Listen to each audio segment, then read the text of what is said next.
I grew up in an area that is commonly referred to as Bronzeville. I went to segregated public schools on the south side of the city of Chicago. Illinois Supreme Court Justice Scott Neville.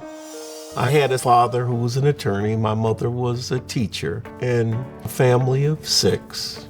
It was insisted that everybody work hard, not letting anything prevent you from accomplishing your goal. Can't was a word that was not supposed to be in our vocabulary. He's been called a trailblazer as the only African American currently on the Supreme Court. My father died when I was 13 years old. It was at that point that I recognized that I had to step up. I could not let my mother or my family down. You know, these are the kinds of values they instilled in us, to be the best that we could be.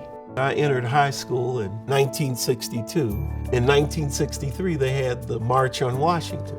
A civil rights champion, Neville has spent 45 years fighting to make sure every Illinois citizen gets the justice they deserve, not just what they can afford. I know that progress comes with a struggle.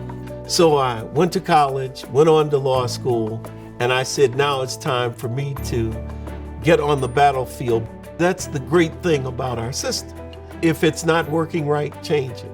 I didn't think the system was working right, so I worked to change it. A legal pioneer, Justice Neville's work has inspired reforms in our criminal justice system, and he has championed diversity on the bench. I knew my job was to try to make things fair. As Martin Luther King has said, a man cannot walk on your back if you stand up. If you don't stand for something, you stand for nothing, and you've got to take a position. Everybody wants the law to treat everybody fairly.